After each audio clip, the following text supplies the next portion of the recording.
शब्दांच्या वाटेवर नवे क्षितिज गाठूया. शब्दांच्या वाटेवर नवे क्षितिज गाठूया. सह्याद्रीच्या संगतीने, सह्याद्रीच्या संगतीने साहित्य दीप उजाळूया. नमस्कार. मराठी शब्दांची गोडी आणि साहित्याची समृद्धी ही खरी तर आपली ताकद आहे. आणि म्हणूनच मराठी भाषा गौरव दिनानिमित्त आपण घेऊन आलो आहोत मुलाखतींची एक विशेष मालिका शब्दांच्या वाटेवर. या शब्दांच्या वाटेवर या विशेष कार्यक्रमात मी पूनम चांदोरकर आपल्या सगळ्यांचं मनापासून स्वागत करते. या शब्दांच्या वाटेवर आपण अनेक वेगवेगळ्या क्षेत्रातील मान्यवरांना भेटतो. आज आपल्याबरोबर आहेत शब्द, साहित्य, रंगभूमी या अनुभवांच्या सुंदर प्रवासात एक असं व्यक्तिमत्व आपल्याबरोबर आहेत ज्यांनी 34 वर्ष VJTI या संस्थेत प्राध्यापक म्हणून ते कार्यरत होते. मनोरंजन क्षेत्रात पदार्पण केल्यानंतर सिम्फनी या कंपनीची स्थापना केली. ऑर्केस्ट्रामध्ये झपाटा याचे 15 वर्षात 4000हून अधिक प्रयोग केले. अनेक वृत्तपत्रांमध्ये त्यांनी लेखन केलेलं आहे. त्यांची स्वतःची 6 पुस्तकं प्रकाशित आहेत. अनेक पुरस्कारांनी ज्यांना सन्मानित करण्यात आलेलं आहे. आणि मनोरंजन क्षेत्रात ज्यांचा 50 वर्षांचा अनुभव आहे असे प्राध्यापक कृष्णकुमार गावण सर आज आपल्याबरोबर आहेत. नमस्कार सर. नमस्कार. शब्दांच्या वाटेवर या कार्यक्रमात तुमचं मनापासून स्वागत. धन्यवाद. खरं तर आपण या शब्दांच्या वाटेवर अनेक वेगवेगळ्या व्यक्तींना भेटत आहोत. कारण तुमच्यामुळे, मराठी भाषेमुळे, साहित्यामुळे आम्ही सगळे समृद्ध होत असतो. आपली भाषा समृद्ध होत असते. एक मनुष्य घडत असतो. 34 वर्ष शिक्षण क्षेत्रात तुमचा अनुभव आणि 50 वर्ष मनोरंजन क्षेत्र. पण त्याचबरोबरीने सगळ्यात आधी अभिनंदन, जगमान्य संस्थेचा UDCTचा पुरस्कार तुम्हाला नुकताच मिळालेला आहे. धन्यवाद. खूप खूप धन्यवाद. तर आमच्या सगळ्या टीमतर्फे तुमचं अभिनंदन. पण त्याविषयी आधी ऐकायला खूप आवडेल. कारण आपल्या संस्थेकडून आपला गौरव होणं हे एक वेगळंच समाधान आहे त्याच्यामध्ये. कारण मला आठवतं की मी 1975 साली या संस्थेमध्ये ॲडमिशन घेतली BSc टेक कोर्स करता. आणि त्याला आता 50 वर्ष झाली. 75ला मी पासआउट झालो आणि तेव्हा 50 वर्ष झाली. त्या निमित्ताने माझा एक गौरव करण्यात आला त्या संस्थेतर्फे. आणि UDCT ही अशी संस्था आहे ज्याचा म्हणजे आत्ताचे मुकेश अंबानी असोत, डॉक्टर माशेलकर असोत किंवा डॉक्टर टिळक या सर्वांचा सहभाग त्या UDCTमध्ये असतो. शिवाय ज्येष्ठराज जोशी आहेत डॉक्टर, ते पण विज्ञान परिषद अध्यक्ष आहेत, त्यांचा UDCT संबंध असतो. तर अशा संस्थेकडून मला एक हा पुरस्कार मिळाला. आणि तो ॲक्च्युली संस्था कशी आहे, सायन्स अँड टेक्नॉलॉजी, अनेक वेगवेगळ्या ब्रांचेस आहेत त्याच्यामध्ये. म्हणजे रबर टेक्नॉलॉजी आहे, प्लास्टिक टेक्नॉलॉजी आहे. पण ते वगळता त्याच्याकरता तर अवॉर्ड दिलं जातंच पुरस्कार. पण मला जे दिलं आहे ते अवॉर्ड त्याला एक्स्ट्रा म्युरल अवॉर्ड असं म्हणतात. मलाही पहिल्यांदा एक्स्ट्रा म्युरल काय असतं हे नंतर कळलं की extra mural other than science and technology. तुमचं मेन स्ट्रीमच्या शिवाय तुम्ही काय वेगळं पण काय तुमच्या आयुष्यामध्ये तुम्ही केलं आहे योगदान, तर त्यानिमित्ताने मनोरंजन क्षेत्रातल्या योगदानाबद्दल मला मिळालं. त्याबद्दल मला आणखी अभिमान वाटतोय. अगदी खरं आहे. कारण हा खूप वेगळा प्रवास आहे. आणि 34 वर्ष या शिक्षण क्षेत्राशी तुम्ही निगडीत होता. 50 वर्ष तर या मनोरंजन क्षेत्रात झालेले आहेत. पण याची पाळंमुळं कुठेतरी शाळेमध्ये, कॉलेजमध्ये घडलेली असतात. जी भाषा आपण शिकतो, ज्या भाषेमुळे आपल्याला आत्मविश्वास येतो आणि आपण पुढे जातो, तर त्याविषयी तुम्ही काय सांगा? साहजिकच सर्वात संस्कार माझ्यावर झाले ते सर्वात आपले पहिले संस्कार आपल्या आईवडिलांचे असतात. आणि माझी आई ही मराठी आणि इंग्लिश शिकवणारी शिक्षिका होती छबिलदास शाळेमध्ये. माझे वडील पण सेल्सटॅकमध्ये, तेही दोघेही त्या काळचे BA, आई BA आणि नंतर BT, जे आत्ताचं BEd आहे ते BT केलेलं. आणि ह्या शाळेमध्ये मी ॲडमिशन मला घ्यायला लागलं. आईच तिकडे शिकवते. मी राहायचो बँड्राला आणि शाळा दादरला. पण तरी माझी मावशी मला शाळेत घेऊन जायची. आणि ते छबिलदास शाळेने जे माझ्यावर संस्कार केलेले आहेत ते मी विसरू शकत नाहीत. कारण मला आठवतं काही प्रोफेसरांची नावं, म्हणजे माधव साखरदांडे एक नाव तुम्हाला माहिती आहे, ज्यांनी दुर्गा झाली गौरी नाटक लिहिलं होतं. तर ते आम्हाला शिकवायला होते. मराठी आणि इंग्लिश दोन्ही विषय शिकवायचे. जे शिदोरे सर म्हणून होते, त्या शिक्षकांचं तर मला प्रचंड योगदान लाभलेलं आहे. आणि ते संस्कार केवळ फक्त पाठ्यपुस्तकातले धड्यांपुरतं मर्यादित नव्हतं. कविता झाली, रसग्रहण करा वगैरे वगैरे, पण त्याच्यामध्ये देखील काही सांस्कृतिक कार्यक्रम व्हायचे ना. एक विशेष कार्यक्रम मला आठवतो की जिंकू किंवा मरू हे गाणं तर सगळ्यांना माहिती आहे, वसंत देसाईंनी स्वरबद्ध केलेलं. त्या काळी युद्ध झालं, पाकिस्तान चीन युद्ध झालं. त्यावेळेला जिंकू किंवा मरू वसंत देसाईंनी ठरवलं की लाखो विद्यार्थ्यांनी एकत्र आणायचं आणि शिवाजी पार्कमध्ये सादर करायचं. आणि त्याकरता आमची निवड झाली त्या शाळेमध्ये. आणि आम्हाला शाळेमध्ये ते खांबेटे सर म्हणून होते आमचे, त्यांनी आम्हाला ते लयकारी कसं म्हणायचं वगैरे शिकवलं. म्हणजे केवळ भाषेचे संस्कार नव्हेत तर संगीताचे 7 सुरांचे संस्कार देखील शाळेमुळे झाले. तर ते जे संस्कार झाले आणि त्याच्याशिवाय सायन्स टेक्नॉलॉजी वगैरे विषय असायचे, संस्कृत विषय, तिकडे संस्कृत विषय पण त्याचा पाया पक्का झाला आमचा छबिलदासमध्ये. ते DN जोशी सर होते, त्यांनी पाया पक्का करून. त्या सायन्स याला बांदेकर सर होते, त्यांनी आम्हाला छान शिकवलं छबिलदास शाळेमुळे. म्हणजे छबिलदास सर्वांग सुंदर, म्हणजे अष्टपैलू जे संस्कार झाले ते छबिलदास शाळेमुळे. खरं तर शाळेने घडवलं, संस्कार दिले आणि भाषेचं एक वेगळं प्रभुत्व तर होतंच. 50 वर्ष मनोरंजन क्षेत्रामध्ये खूप मोठी कारकीर्द आहे ती. वेगवेगळ्या कार्यक्रमांची निर्मिती तुम्ही केली आहे, तोही खूप वेगळा अनुभव असेल, तर तो आम्हाला ऐकायचा आहे सर. त्यामध्ये पहिलं मी नाव देईन ते ज्यांच्यामुळे मी मनोरंजन क्षेत्रामध्ये आलो ते नाव म्हणजे संगीतकार शंकर जयकिशन. म्हणजे आम्ही शाळेमध्ये जसं आम्ही बाकी विषयांवर चर्चा करायचो, खेळायचो, बागडायचो, त्याशिवाय रेडिओवर जी आम्ही गाणी ऐकायचो, सिलोन रेडिओ त्यावेळेला पॉप्युलर होता. कारण आपल्या वेळेला त्यावेळेला विविध भारतीवर चित्रपट संगीत परमिशनच नव्हती त्यावेळेला, म्हणून ते सगळा ठेवा गेला सिलोन रेडिओकडे. आणि सिलोन रेडिओवर अमीन सयानी, तुम्हाला माहिती आहे बिनाका गीतमाला कोणी ऐकलेलं नाही असं होणारच नाही. तर अमीन सयानी बिना गीतमाला पॉप्युलर झाले आणि सिलोन रेडिओकडे आम्ही ओढले गेलो. आणि त्यावेळेला वडिलांनी रेडिओ आणला, ते मला आठवतं की कपाटावर ठेवलं रेडिओ, मी स्टुलावर चढून गाणी ऐकायचो. आणि मग चर्चा मधल्या सुट्टीमध्ये माझ्या वर्गमित्र माझे आता जे हयात नाही आहेत, स्वर्गीय वसंत खेर आणि स्वर्गीय श्रीकांत कुलकर्णी, आमची तिघांची एवढी गट्टी होती की आम्ही सिलोन रेडिओ सकाळी कुठलं गाणं झालं रे, त्या कार्यक्रमात कुठलं सायगलचं गाणं झालं का मुकेशचं गाणं, ह्याच्यावर चर्चा करायचो. आणि सिलोन रेडिओ हिंदी झालं, पण त्याशिवाय मुंबई केंद्रावरचे कामगार सभा तर एवढं आम्ही ऐकायचो. कामगार सभा सोमवारी वेगळी गाणी असायची, गुरुवारी भक्ती संगीत, शनिवारी लोकसंगीत, बुधवारी चित्रपट संगीत. तर त्या गाण्यांवरही चर्चा करायचो. म्हणजे त्यावेळेला मला आठवतं मराठी तुका मिळवामधले अखेरचा तुला दंडवत, बरीच गाणी ऐकायचो. आणि तिकडे नाव सांगायचे शंकर जयकिशन. त्यावेळेला मला कळायचं नाही शंकर काय नाव, चिक्कार वेळा नाव येतं. तर नंतर आम्हाला कळलं कसं की एक जाहिरात पेपरमध्ये आली, संगम चित्रपट होता 1964 साली, संगम. ते अत्रेंनी लिहिलं होतं एका जाहिरातीमध्ये की शैलेंद्र आणि हसरत या गीतकाराने अशी गाणी पूर्वी कधी लिहिलीच नव्हती आणि शंकर जयकिशनने अशा चाली कधीच बांधल्या. तेव्हा कळलं अरे हां, म्हणजे चाली बांधणारे ते शंकर जयकिशन. आणि मग तेव्हा जेव्हा ऐकत गेलो ना शंकर जयकिशनचं ते एवढंच आमच्या रोमारोमात भिनलं की तो आमचा देव ठरला. आणि मग जेव्हा आम्ही कॉलेजमध्ये गेलो तेव्हा म्हटलं आपण आणि जयकिशनचा मृत्यू झाला 1971 साली अकाली, त्यांचं वय 40च होतं. तर त्यावेळेला आम्ही ठरवलं की आपण काय करतो, आपण जयकिशनला श्रद्धांजली वाहण्याकरता काहीतरी कार्यक्रम केला पाहिजे. आणि त्याच्यामधून त्या सिम्फनी ह्या संस्थेचा जन्म झाला. ओके. आणि नशिबाने त्यावेळेला एका रेकॉर्डिंग चालू होतं शंकरजींचं, बॅकग्राऊंड म्युझिक, बॉम्बे लॅब अगर बाजारला. तर तिकडे आम्हाला एका मित्राने तिकडे रेकॉर्डिंग चालू आहे, आम्ही भेटलो नव्हतो कोणाला शंकरजींना, पण तिकडे जाऊन भेटलो आणि शंकरजींची प्रत्यक्ष ओळख झाली. आणि त्या ओळखीतून एवढा मैत्री झाली की आमच्या पहिल्या कार्यक्रमाला, म्हणजे कोणा अजून आश्चर्य वाटतं, पहिल्या कार्यक्रमाला स्वतः शंकरजी प्रमुख पाहुणे म्हणून उपस्थित राहिले. म्हणजे त्यांनी जे आशीर्वाद दिले 1976 साली, त्या आशीर्वादाचं हे फळ आहे 50 वर्षाचं आमचं जे यश आहे ते शंकरजींचे आशीर्वाद आमच्या पाठीशी आहेत म्हणून. त्यामुळे हे पहिला कार्यक्रम याद आहे शंकर जयकिशन. आणि ज्यांना लहानपणापासून ऐकलंय की अगदी आपण म्हणतो ना की गॉडफादर तसे, आणि ते स्वतः प्रत्यक्ष जेव्हा आपल्याला भेटतात, आपल्या कार्यक्रमांना आशीर्वाद देतात, तर ती एक वेगळीच बाब होती. अनेक अनुभवही आले असतील नाही का, अनेक दिग्गज लोकांचा सहवास तुम्हाला लाभलेला. प्रचंड. तर काय अनुभव, काही किस्से आम्हाला सांगू शकाल का? त्याच्यामध्ये काय झालं की याच्यानंतर जेव्हा ऑर्केस्ट्राचे कार्यक्रम झाले यादे शंकर जयकिशन, तर त्याच्यामध्ये आणि काहीतरी वेगळेपणा यायला पाहिजे ना.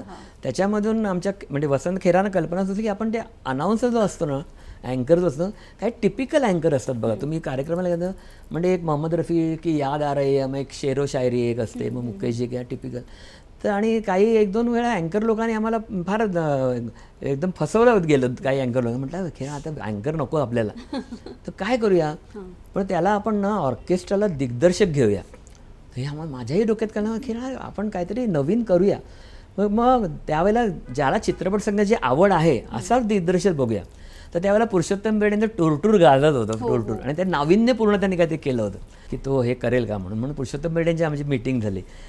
तर ते म्हणाले असं असं आहे आम्हाला वेगळं करायचं. ते म्हणाले हो पण ऑर्केस्ट्रा कसं होतं, नाटक वेगळं ऑर्केस्ट्रा वेगळं. आणि मग ते झपाटा कार्यक्रमाची निर्मिती तेव्हा झाली. मग त्याला पुरुषोत्तम मीनांशी बराच संवाद साधला गेला आणि मग बरेच जण त्या कार्यक्रम बघायला यायला लागले, त्याच्यामुळे बऱ्याच ओळखी झाल्या. आणि मग त्याचा फायदा हे करून म्हटलं आता त्याचं काय ते आणखी एनकॅश करायला पाहिजे. तर म्हणून त्याच्यातून झपाटा मार्केटिंग नावाची कॅसेट कंपनी. आणि त्याचा मला असं वाटतं की त्यातून बरीच दिग्गज लोकांची भाषणं, म्हणजे आपण म्हणतो की जेव्हा एका पिढीतून दुसऱ्या पिढीपर्यंत ते साहित्य किंवा ते पोहोचतो, तो ठेवा पोहोचतो, तेव्हाच अजून समृद्धी वाढत जाते. आणि अनेक दिग्गजांची भाषणं तुम्ही मार्केटिंगद्वारे अनेक पिढीपर्यंत पोहोचवली, ते काय होतं? हल्लीच्या पिढीत म्हणजे त्या काळामध्ये अत्र्यांची भाषणं कोणी लाईव्ह अशी ऐकलेली नव्हती. अत्र्यांची भाषणं तर आपण म्हणतो अत्र्यांची भाषणं असतील कोणाकडे तर त्यांच्या 2 मुली म्हणजे एक शिरीष पै आणि दुसऱ्या मीनाताई देशपांडे. तर शिरीष पैना मी अप्रोच झाला, त्यामुळे मीनाताई देशपांडेकडे ओरिजिनल भाषणांचा संग्रह आहे, पण तो त्यांनी मार्केटमध्ये कॅसेट स्वरूपात नाही आहे. तर मग आपण त्यांना जाऊन भेटूया. आणि मग त्यांना आम्ही जाऊन भेटलो आणि ऑफिशियली त्यांच्याकडून आम्ही राईट्स घेतले आणि मग त्या कॅसेट्स तयार केल्या आम्ही. मग त्या जवळजवळ किती भाषणं होती, बरीच भाषणं होती, त्यामुळे 5 कॅसेटचा तो संच झाला, अत्र्यांची ओरिजिनल भाषणं. आम्ही ते कॅसेट मार्केटिंग केलं आणि त्याला पुष्कळ यश मिळालं. बऱ्याच जण पत्र लिहिली, आता आम्ही अत्र्यांचं पण आता तुम्ही संच सवलतीच्या दरामध्ये संच विकले आणि ते एक आम्हाला वेगळं समाधान मिळालं. पण मला असं वाटतं की त्याच्याबरोबर तुम्ही अनेक दिग्गज लोकांची भाषणं या पिढीपर्यंत पोहोचवण्याचा प्रयत्न केला. अशी अजून काय नावं आणखी होती? स्वातंत्र्यवीर सावरकर, विनायक दामोदर सावरकर. तर सावरकर समितीमध्ये पण क्रांतिगीता महाबळ म्हणून ते पूर्वी गोविंदस्वामी आफळे जे कीर्तनकार होते त्यांची मुलगी क्रांतिगीता महाबळ. तर ती स्वातंत्र्य सावरकर समिती आहे, आपलं सावरकर प्रतिष्ठान आहे शिवाजी पार्कचं, तिकडे होते. त्यांची आमची ओळख होती, छबिलदासमुळे त्यांची जवळीक होती आमची बरीच. तर त्यामुळे सावरकरांची साताऱ्यांची केली, आपण सावरकरांची म्हटलं अरे आणखी भाग्य काय म्हणायचं. सावरकर आता म्हणजे सावरकरांना कुठे पूर्वी पाठ्यपुस्तकात पण नाव नाही आहे आणि आता काहीतरी असं पोचायला पाहिजे म्हणून त्यांनी त्यांची भाषणं पण आम्हाला ऑफिशियली ॲग्रीमेंट करून सावरकरांची भाषणंही आम्हाला 2 कॅसेटचा संच केला. आणि नंतर कॅसेटनंतर CD रूपांतर पण नंतर फॉर्मॅट बदलत गेले. ते CDज पण प्रचंड त्यावेळेला सावरकर नंतर चित्रपट रिलीज झाला, सुधीर फडके बाबूजींनी निर्मिती केला तो. तर रिलीज झाल्यानंतर त्या थिएटरला पण आम्ही ती भाषणं ठेवायचो आणि त्यामुळे मार्केटिंग करायला जाऊन पोचायलाच पाहिजे. आता घरी बसून कोण लोक तुमच्याकडे अशी येणार नाहीत, काय ते तुम्हाला स्किल डेव्हलप करायला पाहिजे मार्केटिंगचं. त्याने ते स्किल पण आमचं डेव्हलप झालं आणि 2 थोर महात्म्यांचे आवाज आणि त्यांचे विचार या पिढीपर्यंत पोहोचवता आला. त्यामुळे हीच खरं तर गंमत असते म्हणण्यापेक्षा हे आपलं भाग्य की आपण ज्यामुळे समृद्ध झालेलो आहोत, तर ते एका पिढीतून दुसऱ्या पिढीपर्यंत पोहोचवण्याचं एक छान काम तुम्ही केलेलं आहे. अनेक या 50 वर्षात वेगवेगळ्या कार्यक्रमांची निर्मिती केली, आता तुम्ही एक आम्हाला सांगितलं, पण असे अनेक कार्यक्रम करताना काय अनुभव आले? आणि आता मी परवाच एक महाराष्ट्रामध्ये एक आर्टिकल लिहिलं की बाळासाहेब ठाकरे आले होते कार्यक्रमाला. मी आता परवा महाराष्ट्रामध्ये आर्टिकल लिहिलं होतं. तर त्यावेळेला आणि सिक्युरिटी प्रचंड. तर बाळासाहेब म्हणतात मी येईन पण प्रयोगाला येईन म्हणून. तर आम्ही शिवाजी मंदिरला सकाळपासून सिक्युरिटी टाईट, कुत्रे फिरवत आहे सगळे वगैरे. आणि म्हणजे बाळासाहेबाची वाट बघतं मेन गेटला. तर बाळासाहेब म्हणजे बाळासाहेब किती हुशार बघा मागच्या दाराने येऊन पहिल्या रूममध्ये जाऊन बसले 7:30ला, 8:30चा प्रयोग. आणि 8:30ला प्रयोग चालला, 8:30 ते 11:30 बाळासाहेबांनी प्रयोग बघितला. तो 200वा प्रयोग होता आमचा. आणि त्या प्रयोगाला आम्ही SSCला पहिला मुलगा आला त्या काळात समीर महाजन, त्याचा सत्कार केला बाळासाहेबांच्या हस्ते. आणि बाळासाहेब प्रचंड खुश झाले. आणि आणखी एक थोडी स्टोरी वाढवतो. तर झपाटाचा प्रवास चांगला व्हायण्याकरता आम्ही झपाटाची बस बांधून घेतली, वेगळी स्लीपर कोच बांधून घेतली त्यावेळेला. आणि त्यावेळेला पण म्हणाल आपण करूया की झपाटात ह्याचं उद्घाटन बाळासाहेबांच्या हस्ते करूया. तर अशोक शेवडे माझे मित्र पत्रकार, ज्येष्ठ पत्रकार, तर बाळासाहेबांकडे आपण जाऊया. तर बाळासाहेबांकडे गेलो, त्यांना नाही अरे हे प्रॉब्लेम आहे, तर तुम्ही मातोश्रीवरच बस घेऊन या. तर आम्ही ती बस घेऊन मातोश्रीवर गेलो. आणि बाळासाहेबांचं एवढं ग्रेटनेस की त्यांनी पहिलं काय बोललं, ड्रायव्हर कुठे तुमचा, ड्रायव्हरला बोलवलं आणि सांगितलं हे बा तुम्ही रात्रीचा प्रवास करता, पहाटेचा वाऱ्याची झुळूक येते, झोप लागते, तर अशा वेळेला बाजूला गाडी थांबवायची, 2 तास झोपायचं आणि नंतर प्रवास कर. म्हणजे कलाकारामुळे एवढं प्रेम कोणी केलं. तर अशा झपाटामुळे असे लोक बांधले गेले ना आणि नंतर दुसऱ्या मी जाहिरात केली. आम्ही कुठे अशी नाही जाहिरात केली की शिवसेना प्रमुख, हिंदू हृदय सम्राट, सगळं मान्य, पण आम्ही व्यंगचित्रकार, आंतरराष्ट्रीय कीर्तीचे व्यंगचित्रकार बाळासाहेब ठाकरे झपाटले. बाळासाहेबांनी फोन करून आमचं कौतुक केलं. म्हणजे हे मिळालं यश आहे ते काय कमी आयुष्यामध्ये आणि काय पाहिजे. आणि काय हवं, कारण की हे क्षण आपण म्हणतो की कलाकार म्हणून किंवा रंगभूमीवर हे क्षण आपण जगत असतो. एक कलाकारच कलाकाराला ओळखू शकतो असंच म्हणता येईल. शाळेने घडवलं, वेगवेगळे संस्कार केले आणि आपण म्हणतो की साहित्यामुळे आपण घडलो. आणि खरं तर तुमची स्वतः 6 पुस्तकं तुम्ही त्याचं लिखाण केलेलं आहे. 3 ॲक्च्युअली लिखाण आणि 3 कंपायलेशन्स आहेत संपादन केलेले. त्याच्यामध्ये पण हे कसं सुचलं, ही प्रेरणा काय, आणि ह्या प्रत्येक पुस्तकाविषयी थोडं ऐकायला आवडेल. हे कसं आलं की मी आधी रिटायर होण्याआधी मी काही लिखाण केलेलं नव्हतं. मी 2012 रिटायर झालो आणि नंतर मग एका कार्यक्रमाला गेलो होतो. तर तिकडे विश्वास नेरुरकर जे अतिशय छान लिहितात, बऱ्याच म्हणजे आशाबाईंवरती पुस्तकं छान लिहिलं, स्टॅटिस्टिक एवढं डिटेल करतात. तर वसंत देसाईंवरती एक पुस्तक प्रकाशित झालं होतं, विश्वास नेरुरकर आणि प्रदीप देसाई त्यांनी लिहिलं होतं. तर ते एवढं सुंदर कार्यक्रम झाला आणि पुस्तक एवढं अप्रतिम होतं. तर म्हटलं आता आपण याचं परीक्षण लिहायला पाहिजे. तर मी परीक्षण लिहिलं आणि म्हटलं तर कुठे मोठे पेपर लगेच काय छापणार नाहीत. तर त्यावेळेला माझे सुभाष देसाई, संजय राऊत सगळे ओळखीचे होते बरेचसे, आणि माझे मित्र खेर पण त्या सामनामध्ये लिहित होते. तर संजय राऊत म्हटलं मी एक परीक्षण पाठवतो लिहिलेलं, थोडं छान काय पाठव. तर ते परीक्षण लिहिलं, प्रतिसाद आला. आणि नंतर परत 8 दिवसांनी काहीतरी मदन मोहनचं काहीतरी पुण्यतिथी होती. तर म्हणतात त्याच्यावर लिहूया. तर असं करता मी आठवड्याला एक पाठवत गेलो. आणि ते संजय राऊत आता मला काय डिस्टर्ब करू नकोस, ते संजय डहाळे बघतात, संजय डहाळेंना सांग. मग मी आठवड्याला एक लेख पाठवत गेलो आणि ते वर्षभरामध्ये माझं पहिलं पुस्तकाला सुरामी वंदिले. आणि त्याचं पण प्रकाशन मी कसं केलं की जुन्या ह्याच्यातले कोण जुन्या जाणता म्हणजे एक अशोक पत्कींना बोलवलं, तेही शंकरजींचे प्रचंड भक्त आहेत. आणि दुसरं नवीन पिढीतलं म्हणजे अवधूत गुप्ते, ते दोघांच्या हस्ते मी सुरामी वंदिलेचं प्रकाशन केलं. त्याचं एक वेगळं समाधान मिळालं. हे पहिलं पुस्तक माझं सुरामी वंदिले, त्याला चांगला प्रतिसाद मिळाला, अतिशय छान. आणि मग अशीच 3 पुस्तकं तुम्ही स्वतः लिहिली? हो, स्वतः लिहिली. हो, त्याच्यामध्ये म्हणजे एक क्रिकेटवर माझं प्रेम म्हणून सचिन जेव्हा रिटायर झाला ना, तर त्यावेळेला त्याला अभिवादन करण्याकरता म्हणून एक पुस्तक लिहिलं. ते मी कंपाईल केलं बऱ्याच लोकांकडून, सचिनचे जे ओळखीचे आहेत. सचिनचे लहानपणाचे 3 महिने 6 महिने असताना एकाकडे फोटो आहेत, फडके म्हणून नाशिक ठाण्याचे, त्यांना बोलवलं. नंतर सचिनच्या शिक्षिका, नंतर आणि सचिनचे 2000 फोटो वेगळे इकडे पुण्याला एक आहेत, नाव विसरलं. मग ज्या सचिनवर ज्यांनी प्रेम केलं ना, त्या लोकांचा मी सत्कार केला. आणि त्यावेळेला सत्कारला आले कोण, आता ते माझं क्रेडिट नाही, ते माझा मित्र द्वारकानाथ संजगिरी, जो आता नाही आपल्यामध्ये, तो माझा अजित वाडेकर कॉमन फॅक्टर म्हणून माझा मित्र झाला तो. आणि द्वारकानाथला म्हणून आपण हा पुस्तक पण कोणतरी चांगल्या गेस्टना आण. तर त्या पुस्तकाच्या प्रकाशनाला बापू नाडकर्णी, अजित वाडेकर, चंदू बोर्डे आणि वासू परांजपे हे 4ही जणं हजर होते. आणि सचिनला वगैरे बोलवलं, मला तो तमाशा करायचा नव्हता की सचिनला गर्दी करा आणि त्याच्यावर पैसे कमवा वगैरे असा उद्देश नव्हता. पण सचिनला एक अभिवादन आणि तो समारंभ अतिशय छान झाला. आणि ह्या सगळ्यांचा सचिनच्या त्या मॅडम, शारदाश्रममधल्या मॅडम, नाव विसरलं, त्यांचा सगळ्या लोकांचा सत्कार केला. ते एक मला वेगळं समज, ते कंपायलेशन झालं ते. आणि नंतर मग मी तसंच अविस्मरणीय म्हणून एक कोरोना पिरियडमध्ये काहीतरी करायला पाहिजे म्हणून मग ते लिहित गेलो. ते अविस्मरणीय नावाचं पुस्तक आलं. आणि सगळ्यात आणखी एक मुद्दा राहिला चांगला की दत्ता डावदेकरांची जन्मशताब्दी आली 2016ला. तर त्यावेळेला अपर्णा मयेकरांची माझी ओळख झाली, त्यांची मुलगी कन्या आधीची रेखा डावदेकर. आणि ते रमेश उदारे म्हणून जे पत्रकार होते ना, त्यांच्या डोक्यात संकल्पना आली की अरे आपण जन्मशताब्दी काहीतरी आपण करूया, अपर्णाताईंकडे एवढ्या आठवणी आहेत. मग मी अपर्णाताईंकडे गेलो आणि मग त्या सांगत गेल्या. आणि मग त्यांच्या ज्यांनी प्लेबॅक त्यांच्याकडे काम केलेलं आहे अशा जवळ 70-80 लोकांना मी पत्र पाठवली. आणि म्हणजे रवींद्र साठे आहेत त्याच्यामध्ये, अशोक पत्की आहेत, श्रीनिवास, सगळ्यांकडे.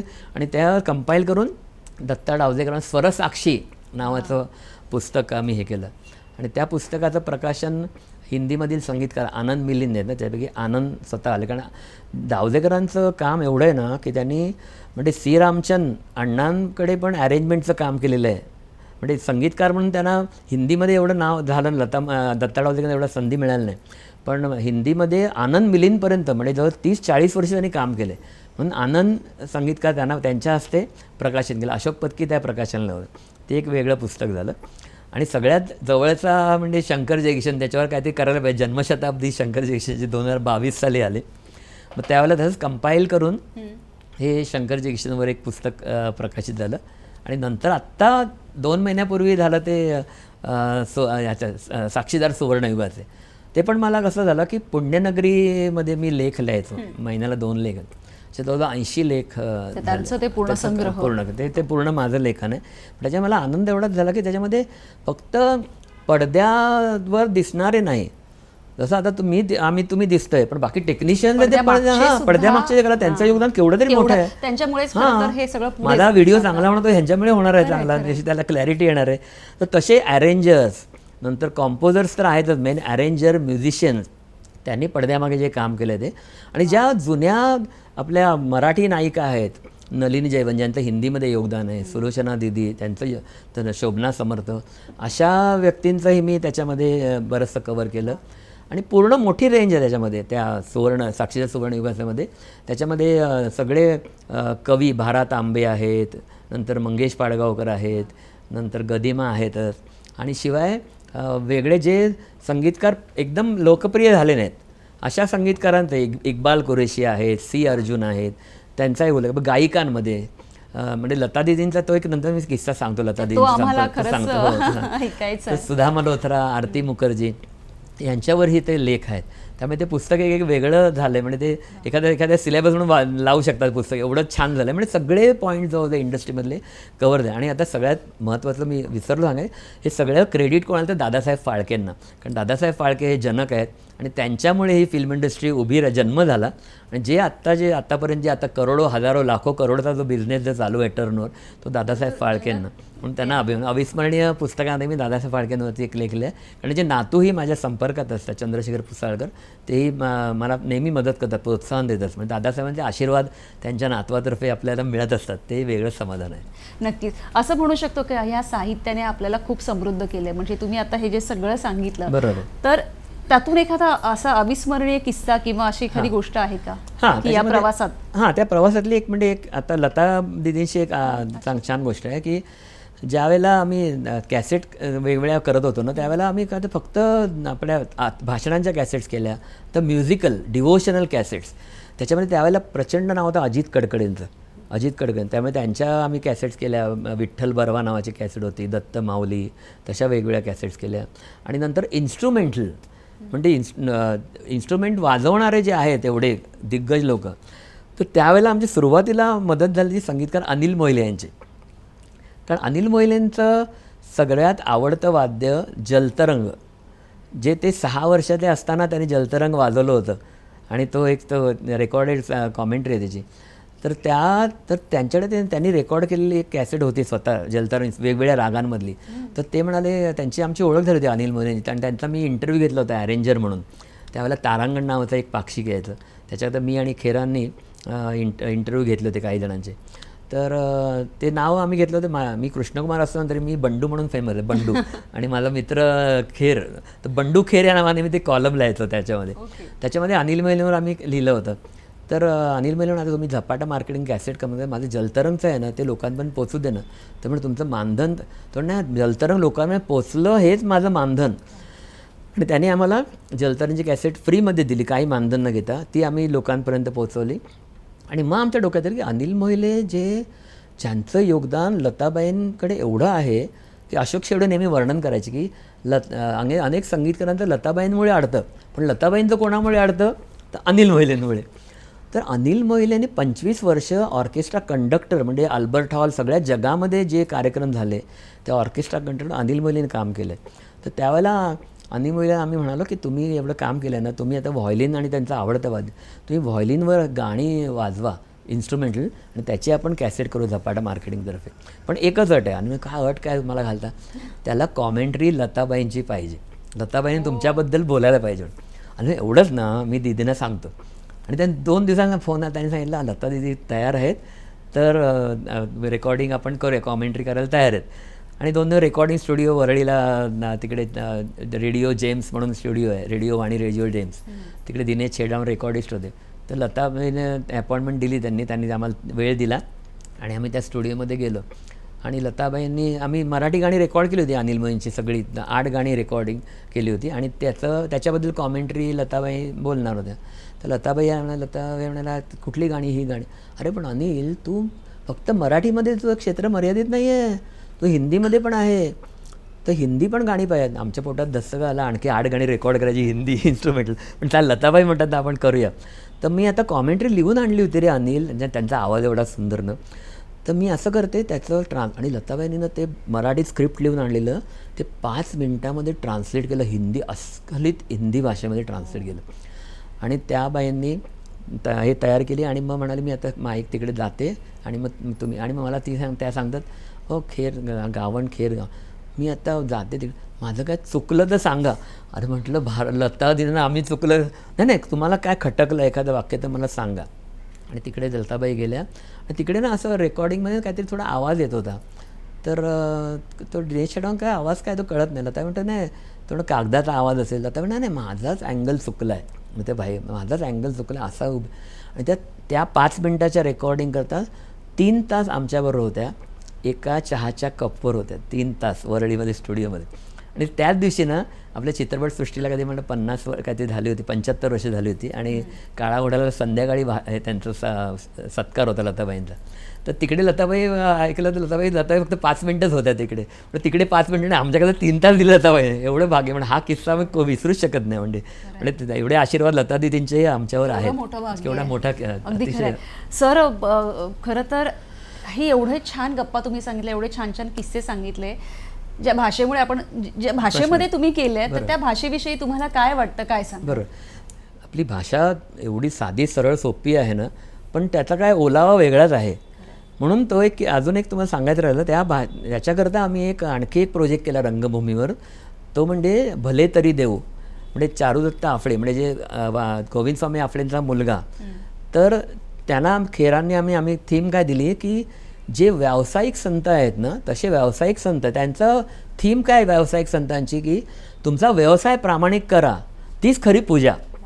त्याच्यामुळे आम्ही 10 संत निवडलेत. नरहरी सोनार आहे, सावता माळी आहे, नंतर असे 10 संत निवडले आणि त्या ह्याच्यावरती चारुदत्त आफळेंनी अप्रतिम ते लिहिलं आणि कॅसेट्स तर केल्या आणि त्याच्यावर आम्ही नाटक बसवलं भले तरी देऊ. 3 पात्रांचं नाटक होतं आणि ते आम्ही प्रेझेंट केलं आणि त्या नाटकाच्यावर 50 प्रयोग झाले. आणि त्या नाटकाच्या ओपनिंगला विकोचे पेंढरकर आले होते आणि त्यावेळेच्या कुलगुरू स्नेहलता देशमुख आल्या होत्या.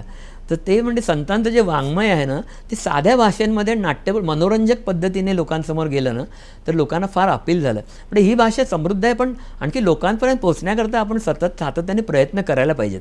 तर ते प्रयत्न झाले तर त्याच्यात वेगळं समाधान मिळेल. खरंच हेच खूप महत्त्वाचं आहे आणि हेच समाधान आज आम्ही इथून घेऊन जातो आपल्या सगळ्या प्रेक्षकांपर्यंत. ते समाधान खरं तर पोहोचत आहे, कारण मनोरंजन क्षेत्र म्हटलं तरी असे अनेक प्रयोग तुम्ही केलेत आणि ते आपल्या ह्या पिढीपर्यंत पोहोचवण्याचं एवढं मोठं काम करत आहात. आज एवढ्या छान मनमोकळ्या गप्पा आमच्याशी मारल्या त्यासाठी खरंच खूप खूप धन्यवाद. मला परत छान अगदी आनंद झालाय, काहीतरी माझा हातभार लागला म्हणून. नक्कीच. शब्दांच्या वाटेवर आपण अशाच वेगवेगळ्या दिग्गज लोकांना भेटणार आहोत, पण आता निरोप घेत आहोत. धन्यवाद.